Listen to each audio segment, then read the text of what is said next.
복음마 가정식 아침 묵상입니다. 오늘도 가정과 일터 가운데 하나님 나라가 임하기를 기도합니다. 10월 10일 화요일 묵상이고요. 본문은요. 요한복음 13장 21에서 30절입니다. 영상을 보시면서 함께 묵상하시면 되고요. 하루 일과를 마치고 저녁에 한 번 더 묵상하면서 말씀대로 살았는지, 말씀이 삶에서 어떻게 나타났는지 되돌아보며 주야로 묵상하면 더 좋습니다. 네, 그러면 본문을 교독하겠습니다. 상황이 되시는 분들은 함께 말씀을 교독해서 읽어주세요.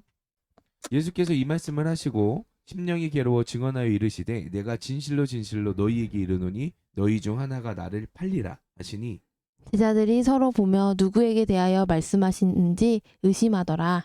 예수의 제자 중 하나 곧 그가 사랑하는 자가 예수의 품에 의지하여 누웠는지라. 시몬 베드로가 머리짓을 하여 말하되 말씀하신 자가 누구인지 말하라 하니 그가 예수의 가슴에 그대로 의지하여 말하되 주여 누구니까? 예수께서 대답하시되 내가 떡 한 조각을 적셔다 주는 자가 그니라 하시고 곧 한 조각을 적셔서 가룟 시몬의 아들 유다에게 주시니 조각을 받아놓고 곧 사탄이 그 속에 들어간지라. 이에 예수께서 유다에게 이르시되 내가 하는 일을 속히 하라 하시니 이 말씀을 무슨 뜻으로 하셨는지 그 앉은 자 중에 아는 자가 없고 어떤 이들은 유다가 돈깨를 맡았으므로 명절에 우리가 쓸 물건을 사라 하시는지 혹은 가난한 자들에게 무엇을 주라 하시는 줄로 생각하더라. 유다가 그 조각을 받고 곧 나가니 밤이러라. 아멘. 네, 본문 해설입니다. 이제 유다의 배신이 예고되고 있습니다. 누든 분위기를 근데 한번 좀 상상을 해보세요. 예루살렘입니다. 여기 예루살렘. 성전 입성을 앞두고 있어요. 이제 그 성전에 입성할 거예요, 예수님께서. 우리들이 이제 예루살렘 하면은 뭐 십자가 이런 거 생각나겠지만요. 당시 제자들은요 이제 수도에 온 거예요, 수도. 그리고 성전 이제 청와대 막 정복하는 이런 마음으로 있는 거예요, 여러분들. 그런데 또 그 예루살렘에 와가지고 같이 막 만찬을 해요. 같이 좋은 저녁을 먹고 막 예수님이 갑자기 발도 씻어줘. 와, 또 빵을 적셔주고 이 모든 게 뭐 어떤 거예요? 각별함을 주는 행동인 거예요. 각별함. 근데 바로 이때 누구도 사탄도 같이 역사를 해요. 바로 이때 사탄도. 여러분들 꼭 기억하셔야 돼요.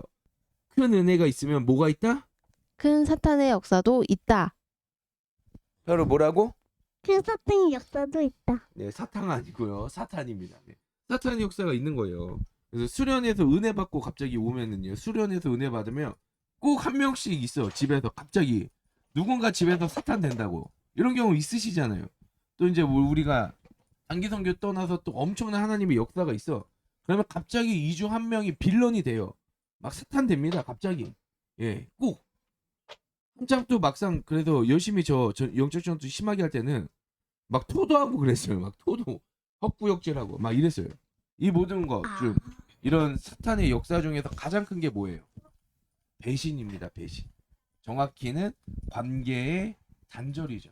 이 사탄의 역사의 최고봉이라 할 수 있는 것입니다. 아주 슬픈 일이에요. 그리고 이 모든 일을요 예수님께서도 알고도 당하셨어요. 알고도 당해요. 사역이 그렇습니다. 알고도 당해야 돼요. 예수님 닮기 원하시죠? 예수님 닮기 원하세요? 네. 알고도 당해야 되는 거예요. 그러면 알고도. 오늘 배워야 하는 예수님 제자의 삶은요. 알고도 당하는 삶입니다. 여러분들 알고 당한다고 안 아픈 거 아니에요. 아주 아픕니다. 그래서 오늘도 예수님도 뭐라고 하셨어요? 심령이 괴롭다 하신 거예요. 12제자였어요. 12제자. 가장 친밀했던 사람 중 한 명이 배신을 한 겁니다. 배신. 어떻게 괜찮을 수 있겠어요? 그래서 또 한 번 반복합니다. 여러분들 빛이 강성해질 때요. 이 빛을 삼키려 어둠이 다가옵니다. 이런 순간이 반드시 올 거예요. 어둠이 삼키려 다가오는 순간이 반드시 와요. 이때 또 괴로우실 거예요. 괴로우실 거예요. 여러분들 혹시 안 괴로워요?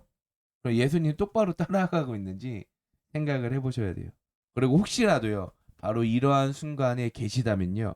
한 가지를 더 기억하셔야 되는데요. 그것이 무엇입니까? 어둠은 빛을 못 이깁니다.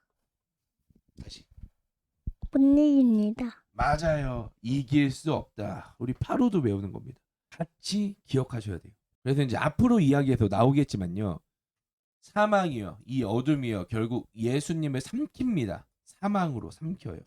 이 사망을 찢고 예수님께서 부활하십니다. 어둠은요, 빛을 가둘 수 없어요. 감당할 수 없어요. 극복할 수 없어요. 이길 수 없어요. 그러니까 여러분들 힘내세요. 알고 당하세요. 괴로우실 거예요. 하지만 빛이 승리합니다. 바로 어떻게 한다고? 빛이 승리합니다. 맞아요. 묵상 포인트입니다. 첫째, 첫째, 은혜의 순간에 마음을 빼앗기지 않아야 합니다. 사랑이 충만한 순간에 사탄도 그 속에서 함께 방해를 합니다. 유다가 마음을 뺏긴 것처럼 우리도 크신 하나님의 사랑 안에서 유다처럼 마음을 뺏기는 일이 없어야 할 것입니다. 마음을 빼앗는 사탄의 속삭임이 무엇인지 생각해 봅시다. 둘째, 관계의 아픔, 배신의 아픔 속에도 예수님처럼 상대의 발을 씻어주는 너그러움을 가지도록 기도합시다. 믿고도 당하고 괴로워하는 것이 제자의 열매 중 하나입니다. 관계를 통한 괴로움이 있다면 예수님께 달려가 어떤 위로와 너그러움을 가질 수 있는지 생각해 봅시다. 네, 그러면 마지막에 승리하세요. 승리하세요. 승리하세요.